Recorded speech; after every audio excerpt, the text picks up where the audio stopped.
I knew how to deal with SAG. I knew how to deal with the Actors Union, the Directors Guild, the Writers Guild, the unions. I knew how to deal with licensing music, which is really hard. Not so much these days. But I didn't know anything about distribution. I felt like that was where, like, those were the brain surgeons. Those were the heart surgeons. That's where I just turned off and I turned it over to the distributors because it was a world I didn't know. And so we had these different offers, and I started reading through the distribution agreement. And even though I dropped out of NYU, I still could read it enough to realize that I was never going to make any money, and I was never going to be able to pay back my investors. And in fact, like, there was no cap on expenses. There was, they didn't have to release it. They wanted to own it for 20 years. They could change the title. They could put a bloody knife on the cover. I had to pay them for accurate reporting. Like, there were so many holes in the agreement. And I went to friends of mine who worked at Universal and Search and Fox, and I showed them the agreement. I said, "Is this a good agreement?" And they said, "Oh, this is a great agreement. You don't make movies to make money. You make movies because you want to tell a story. You're an artist. You're a storyteller. It's not about making money." And I thought, well, wait a minute. I want to one day have kids, and I want to pay my bills, and I want to make more movies. How do I just make movies and not make money? And they said, well, you should be grateful for the exposure. And, after 2 or 3 movies, you might start making money if you're a good filmmaker. And I thought, God, I didn't know that part about business. I thought it was, you make a movie, you take it out, you make some money, and you make another movie. It was too simple. So my producing partner and I decided not to take the deal from any of the distributors that wanted the movie. And we used Outpatient, our movie, to launch Indieflix. We sat down, we met with a whole bunch of people who are professionals in the industry. And we asked them, like, how do we do this? And we made a list of everything we wanted to exist in the company. Transparency, non-exclusivity, no cost to the filmmaker, accurate reporting, and we help you market the film. And so everyone we talked to said, you will never make it. In fact, you shouldn't do this because people will think you're crazy. So we took our film, we launched with 36 titles, and we now have 9,000 titles, and we stream globally. And we're in Cuba, in China, and where we used to be DVD on demand, we're now streaming. Actually, Carlos, you can go to the next slide. So Indieflix is Variety, which is a big industry magazine, calls us the Netflix of independent film. Everyone here has heard of Netflix, right? And how we're different than Netflix is Netflix. Does anyone here understand how Netflix pays you for your movies? Okay, so let me just tell you real quick.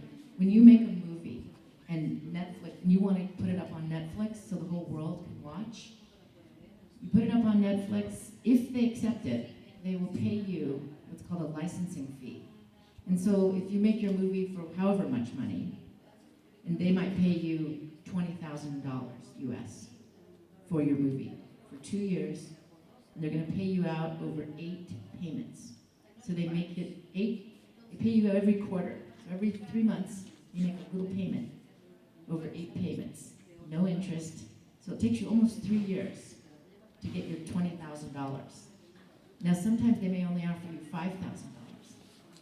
And the problem is that you might have made your movie for $100,000, and they're going to pay you $20,000 over 3 years. But 50 million people can watch it, which makes it hard to make money on other platforms. So Netflix is a good thing, but Netflix is also a challenge. So you have to be careful when you go to Netflix. So anyway, we're called the Netflix of independent film. I think it's because our name, Indieflix. I think that,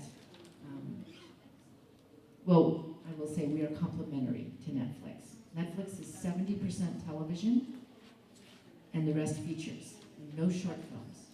Indieflix is shorts, features, documentaries, and web series. And we can go to the next. So There are about 60,000 films, produced films, that's shorts, features, and documentaries, made around the world. There's 8,500 film festivals in the world. There's about 3,500 film festivals in North America.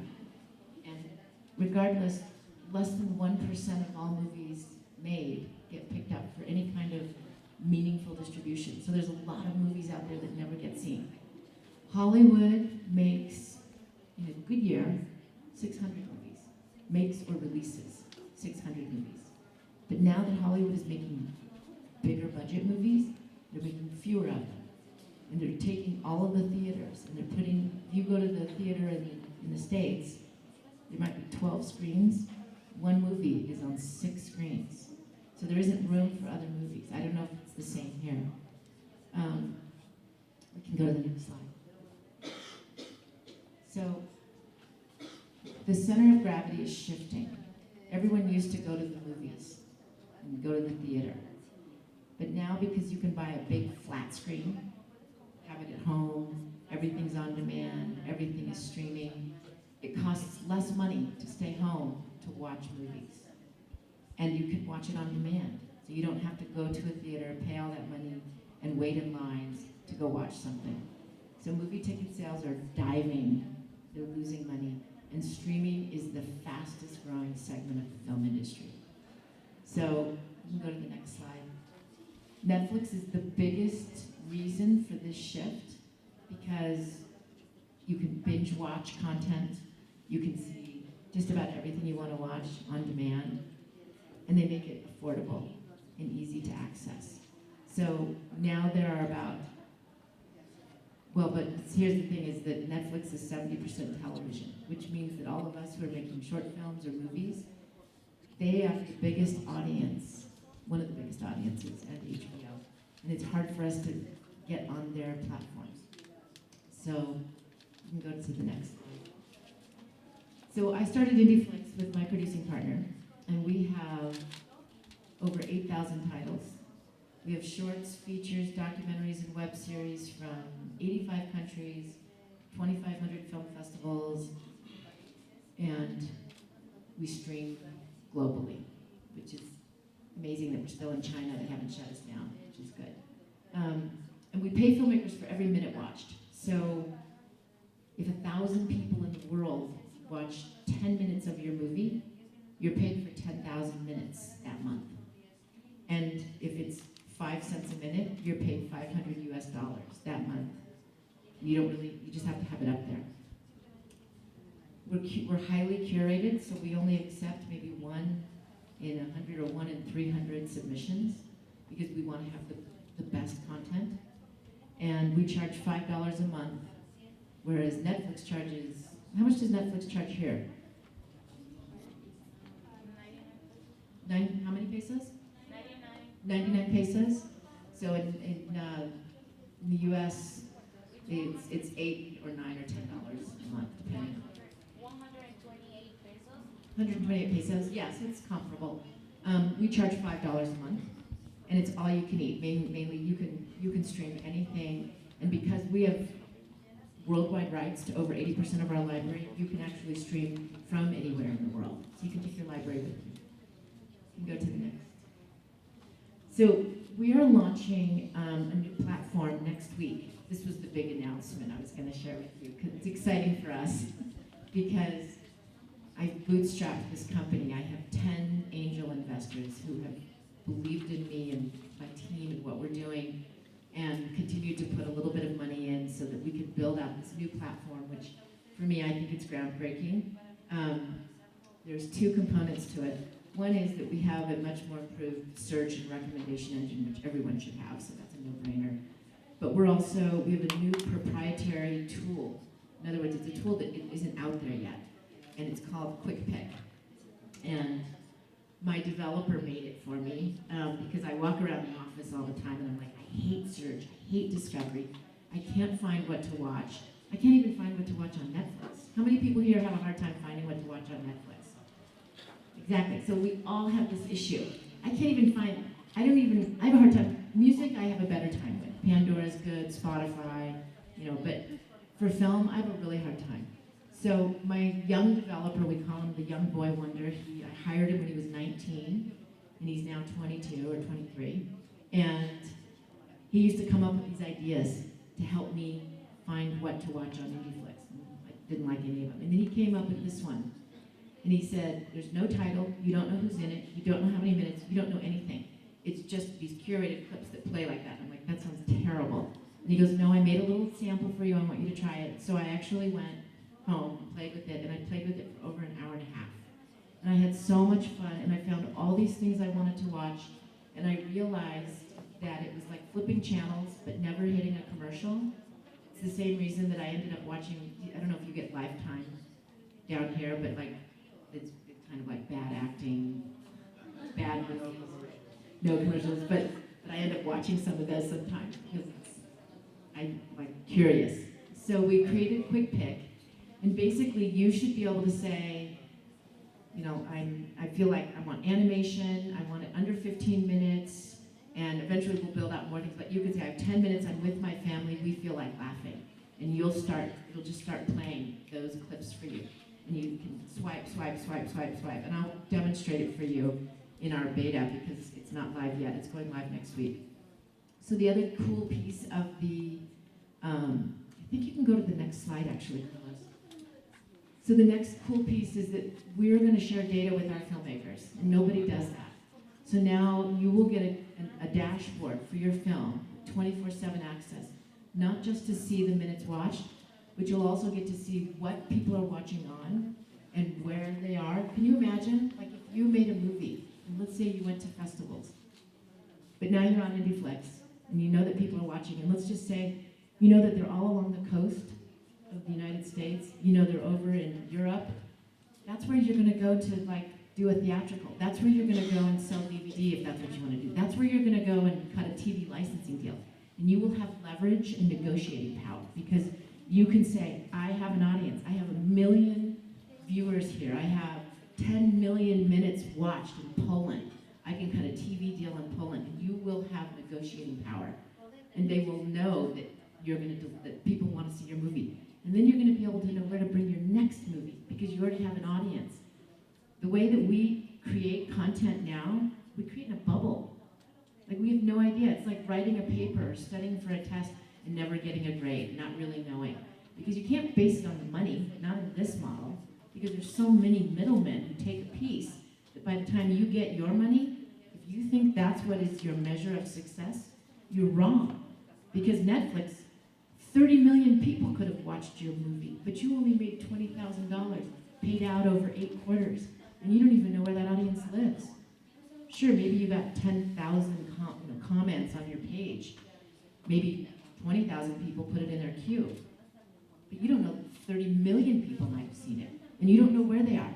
The only thing that is an indication is that Netflix says, what do you got next? We're kind of interested in the next thing. But you have no tool, you have no data.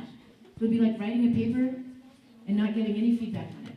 And you just think, oh, okay. So I believe that sharing data is going to be groundbreaking, and I think it's really threatening for Hollywood companies like Amazon and Hulu and Netflix who do not share data. And I know because in running Indieflix, you know, we used to aggregate content for all of these platforms. We are partnered with them. And they used to make me sign something saying, do not share any data with the filmmaker. And it hurt me to do that. So I think you go to the next one. I think we have, yeah. So here's kind of what the dashboard looks like. And it's live 24/7. So you'll be able to see, here's our film actually, that you'll see it's broken down by desktop, Roku, Android, iOS. We're also launching with Chromecast, Apple TV is coming. Total unique viewers, 1,007. They watched an average of 90 minutes. And you can see where our audience was. So there's no point in me going down to some of these, well, I wouldn't go into Latin America because there wasn't an audience there. And what's really great is what we're building is we'll be able to start seeing patterns of where your content started and where it grew. And we'll be able to start understanding the consumer data where we can understand who was sharing it and how they were sharing it, on what devices and when. So we can actually start really breaking it down. And we want to share that data with you so that you know how to focus your energy.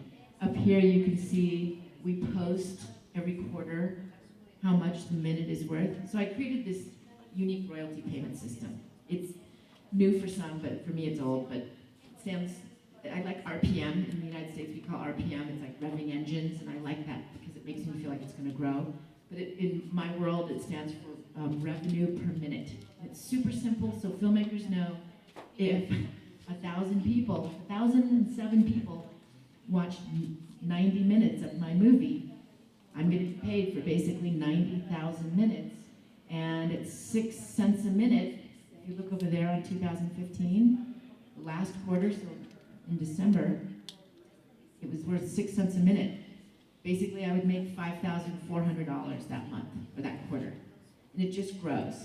My goal is to grow the subscriber base, so the RPM valuation is 25, 30 cents, 40 cents a minute. And then you're talking some real money every quarter. And you can see where your audience is. So data is leverage for negotiating. Data gives you focus for your marketing, to know where your audience is. And it makes you smarter. It's your, I call it your compass or your radar. You wouldn't go on a long journey without a map. This is your map. So I think if you go to the next, Carlos, if you hit the next, or so I'm gonna just kind of wrap this up here, and then I'll do a little quick demo, and then we can do a Q&A. So, of course, the first thing to do in the film industry or anything you do is quality. You have to tell a good story. Like if you make a piece of crap, no one's gonna wanna watch it, no matter how much data you have, or who is in it, or how much you spent on it. The bottom line is you have to tell a great story. So, and I'm a firm believer, if you're gonna make a movie, have a marketing plan. My kids both wanted to make film. They wanted to go to film school, and I said I wouldn't pay for it. Because only if they took some sort of marketing or communications class. Because if you don't learn how to monetize or market something, then you're just creating, but you're not creating with the mind to share it with other people. And you have to, marketing is just another form of storytelling, in my opinion. And now with technology, you can get creative, and it doesn't cost money, and you can actually, so come up with a marketing plan. You can always change it, but don't just make something and then come up with a marketing plan, because so much of your marketing can happen at the beginning. Keep your budget as low as possible. There is nothing sexy about saying, oh, I'm making a $20 million feature. When I hear first-time filmmakers say, yeah, I'm gonna make a $5 million movie, I'm like, why are you making it for $5 million? It's 4 people in a building. Like, you can make it for far less, spend a little money on marketing, and you'll actually make money, which means you could make another movie. Or why don't you make 5 or 6 or 10 movies for $5 million? I also think people say, oh, I need to have a movie star in my movie. You know what, I've made, I don't know, like 9 movies. I've had movie stars in my movies. It did not change the game for me. I got into more rooms, I got onto more platforms, I didn't make any more money. Where celebrity helped was when a celebrity said, I love this movie. They weren't even in it. We had a little movie that we helped take out called Living on $1. I don't know if anyone saw it. It was about extreme poverty in Guatemala. Yeah, it's a 52-minute documentary made for $4,000. It had no one famous in it. And the director of The Hunger Games said, I love this movie, and he tweeted it. And it went through the roof. It made over $150,000 in the first 9 months because a famous person validated it. So you don't always have to have a famous person in it. Have the best actor in it. Don't hire your friends if they're not good actors. Hire the best actors. Make a plan, like your festival strategy. Festivals need to coordinate a little more. Personally, I wish that they weren't always demanding premieres, but I understand that. I don't think you should do a whole year and a half or 2 years of festivals. You kind of start to age out. Do some great festivals and get it online, get it out there. And money doesn't come overnight. It's not like you're gonna just put it up and it happens. You wanna like give it some time, give it some runway, and you'll make money, because you're not gonna find your audience all in one, really quickly. What's the next slide?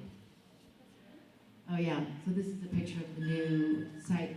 But I think I'm just going to show you really quick the quick pick, and then we'll do Q&A, if that's okay. This is our private beta right now. It's not live yet. So this is, it'll just start playing, and you can just skip. It's like changing channels. I want Santa dead. So let's say you want to add this to your queue. People will You love can add it to your this queue, song. except that I don't I'll know be the that. one that You can go, oh wait, I want to go back for a minute. I want Santa dead. Yeah, no, I don't want that. It's literally like changing channels.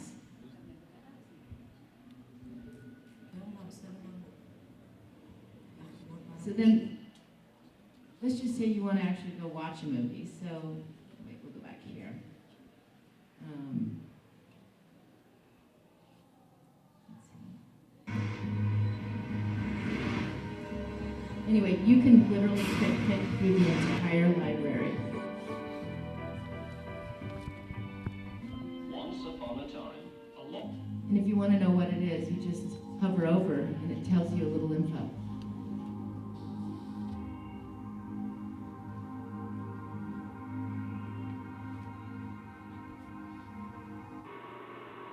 Stay with my family now.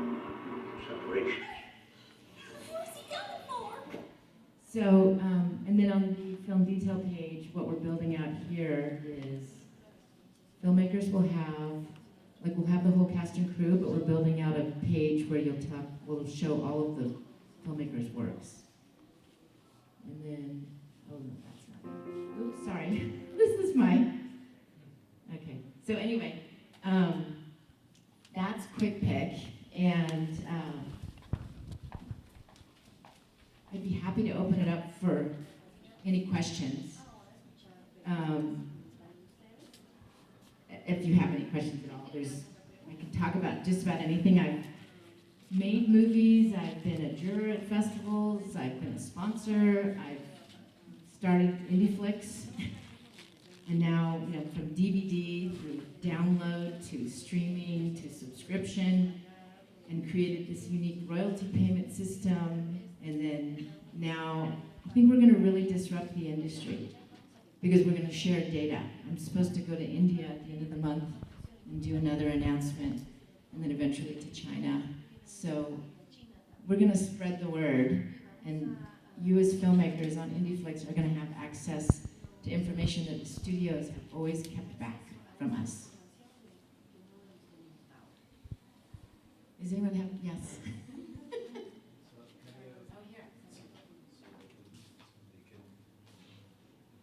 Can you talk us through how was it to go to the Chinese market and also the Indian market, because they're very different, so if you can tell us a little bit about it. So I haven't gone there yet. I've been invited to go and to talk about what we're doing. So clearly what we're doing is resonating with people. I mean, this is, when it says up there, Indieflix is a movement, there are 300 streaming platforms that have launched in the last 18 months. Or yeah, almost 2 years. That's a lot of platforms. Yes. So streaming is everywhere. So there's so much inundation. There's so many choices. Where do you go? Too many choices.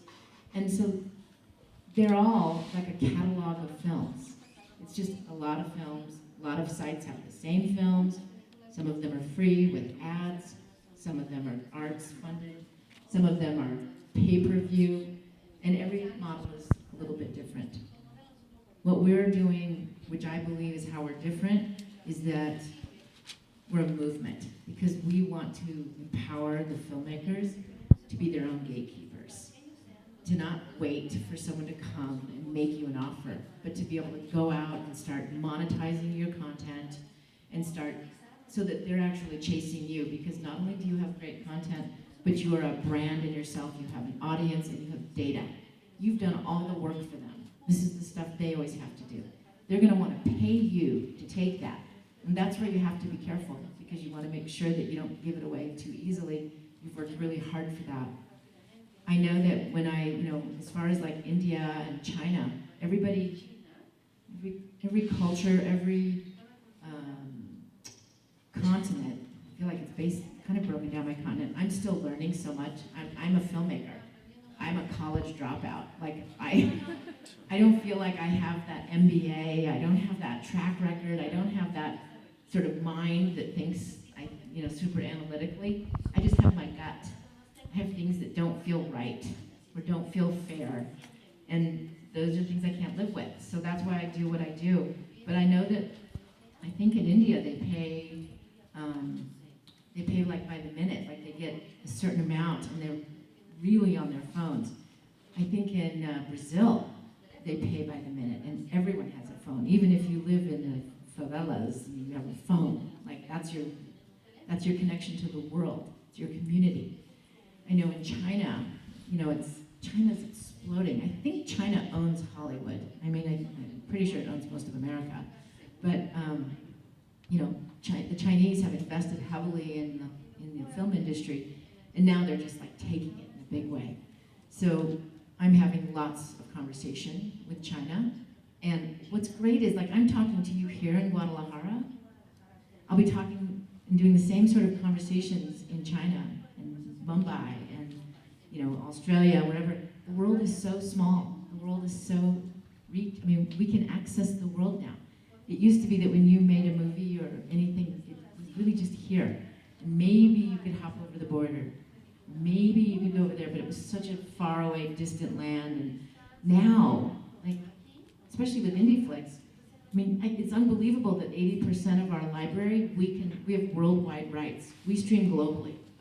It's unbelievable. We could be on ships and planes, and you can watch on your device anywhere. And we actually know where people are when they're watching, which is so cool, which means we're going to start seeing patterns and trends that we're going to share with you. So I think it's really going to change the industry. I think that you're going to tell your great stories, and you're going to know exactly where your audience is and who you're talking to. It's like me knowing that I'm talking to students, that I'm talking to filmmakers, instead of talking to a group of moms, right, in a mommy and me class. That would be a whole different conversation. So now we won't be creating in a bubble anymore. Yes? You said that with Netflix you spend more or less 2 years to get some money. How many times the filmmakers in Indiflix must to wait? And the second question is, how you deal with piracy? So we pay usually within 45 days after the quarter ends. Netflix pays 90 to 120 days after the quarter ends, over 8 quarters. We pay every quarter on pay-per-view. So we're not saying that we promise that we're going to pay you this much and that's it. Whatever they watch, you're paid for, and nothing's taken out. So I hope that answers that question. It's quarterly, basically. And then, what was your other question? Oh, piracy. Well, that's a good one. So we're a secure stream, just like Netflix. So if someone can hack Netflix, and we all know everyone can, same with HBO, we're pretty much in the same boat. I think where we don't have to worry too much is that we don't have Game of Thrones or House of Cards, so I'm not too worried about it. I personally think that if people are wanting to hack our system to pirate your movie, that's a compliment. That means that there are people in the world who really want to see your movie, and they want to take it out, and I would say, I'll tell you an experiment that I did. I was at the Cannes Film Festival on a panel with a friend of mine who's a filmmaker named Jamie King. And Jamie had made a movie called Steal This Movie. And he released it on BitTorrent. And he basically put it up there for free. And he said, just give me a donation. And the donation, which is interesting, he said, give me $1. Nobody gave him $1. He said, give me $5. And people gave him $15. It's interesting. So he was talking all about this on this panel, and I'm just listening, and he goes, well, now, 1.3 million people have seen it. And he goes, Sheila, you've seen it. And I'm like, actually, I haven't seen it. Because I don't do BitTorrent. I don't pirate things. I pay for things. That's just who I am.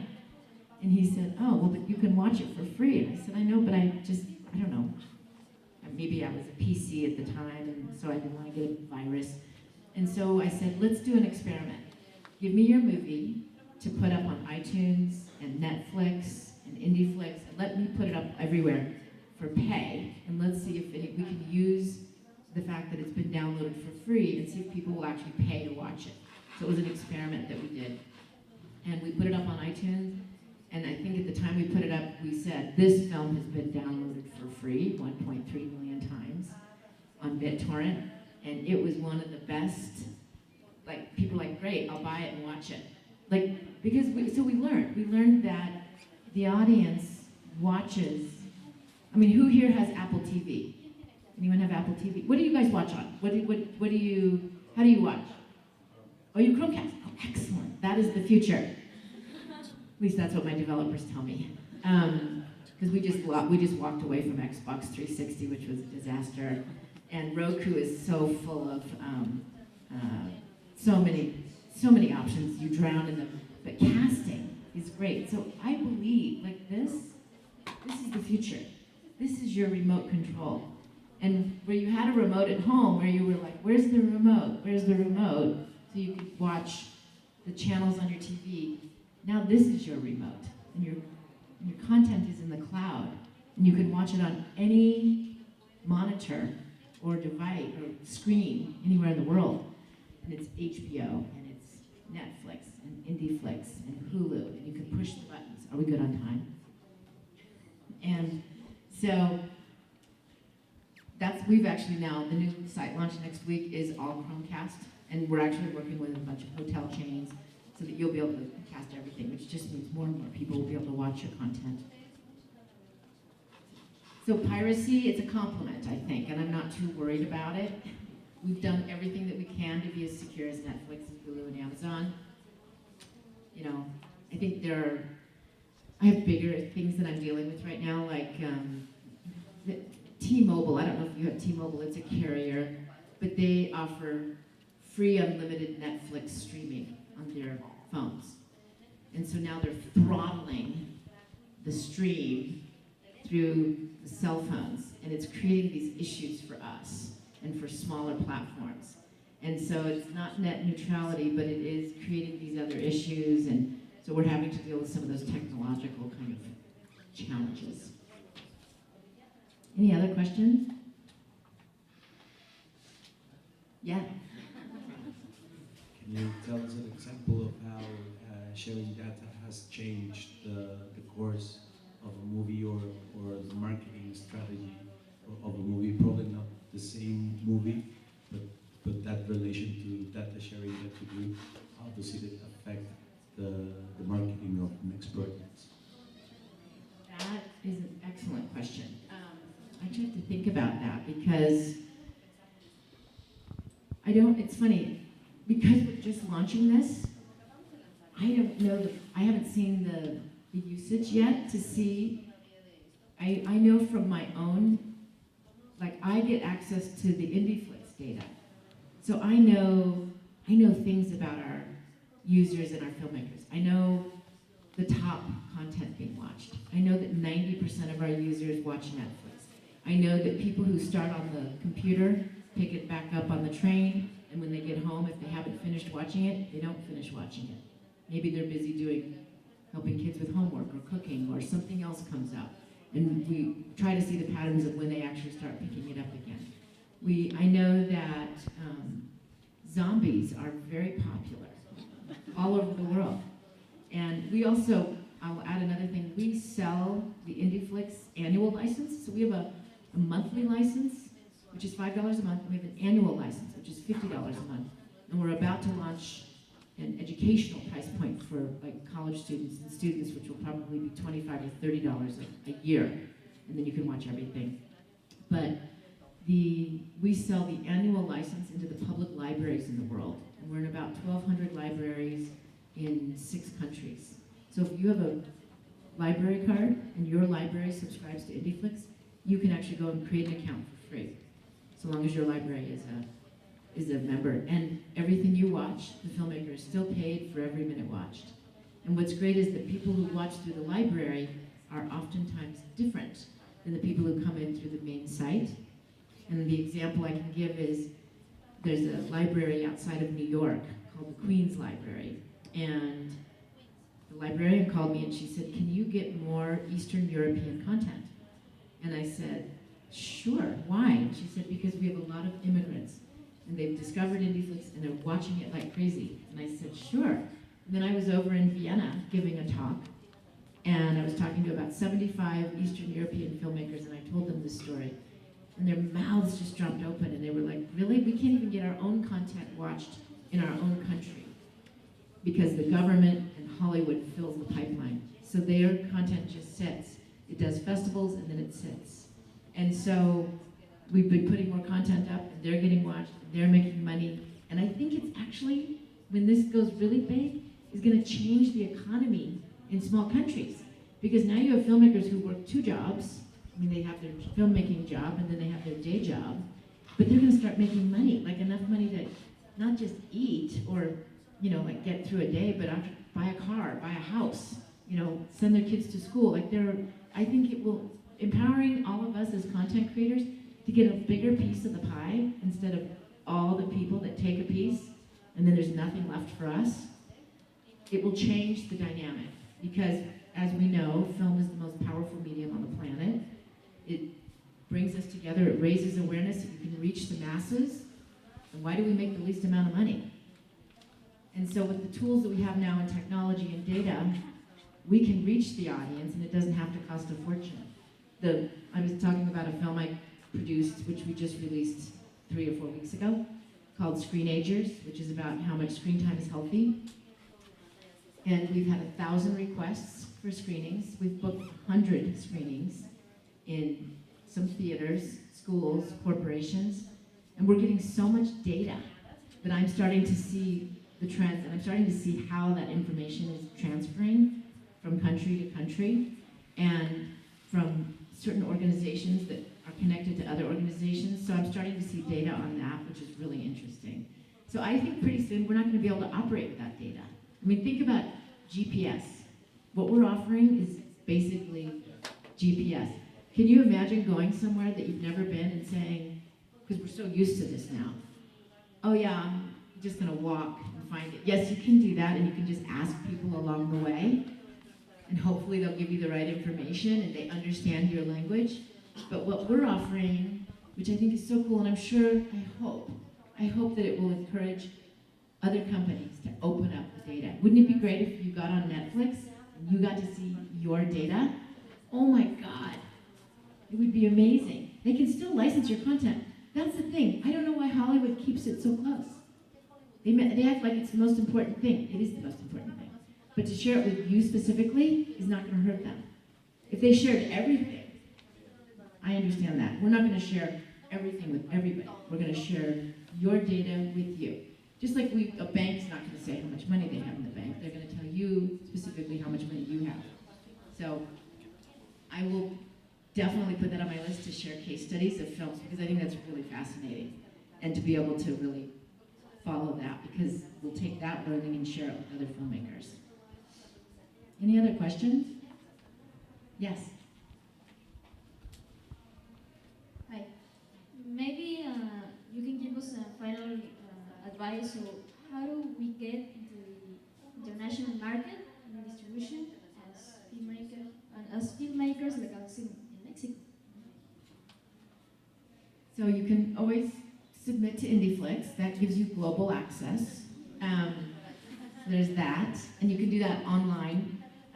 We have a team of human beings who review everything and get back to you, and we're really curating really tight right now. But there are great companies out there too. There's one called Kino Nation. Has anyone heard of Kino Nation? Kino Nation is out of Santa Monica, and you basically can put your film up there if they accept it, and literally with the push of a button, like, you can make your film available all over the world to distributors, TV buyers, different platforms that say, "Oh, I like this," and they'll take it and it delivers the film for you. I think they take 20%, and then the platform takes a percentage, so you may end up giving up 50%, but you don't have to do anything and you get accurate reporting, and so you can actually access the world. There's another company called Juice out of Canada that does a similar thing. You can access iTunes globally through Juice, and I believe they take short films as well. So, you know, like Netflix doesn't take short films, Amazon doesn't do short films. So mostly they're TV and features, but there are a lot of other platforms that do. I mean, I'm sort of a fan of go for the paid platforms first, and then go for the free. And put your content up everywhere. Don't just think I'm gonna go to one place and be exclusive to one place, and everyone will go there and I'll make my money, because you won't, because the whole world doesn't watch at one place. So until we see a clear leader where you're actually gonna really make some money, Netflix is the biggest. Netflix and HBO are the biggest. But you put your content up there, okay, if they give you a big advance, take it. You're done. That's great. But if they're not gonna give you a big advance, and you're not gonna know where your audience is, go up on a bunch of platforms. If they really want it, they'll take it non-exclusively. A lot of them say, oh, we want it exclusively. They're just trying to take it exclusively. But it doesn't do you any good right now, unless they give you a big advance. So I think Kino Nation and Juice are a great place to start, and Indieflix. You know, sales reps, I'm sort of torn on sales reps. Are you guys familiar with what a sales rep does? They take your movie, they go, oh, now I'll take your movie and I'll help get it up on different platforms. And they take a percentage. The platform takes a percentage. Whoever has to prepare the film takes a percentage. And suddenly you're back in the business of giving your content away to a lot of different people. And so, you know, you have a lot of power yourself to get content out there.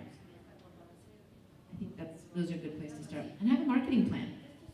I mean, it's really helpful to have a marketing plan.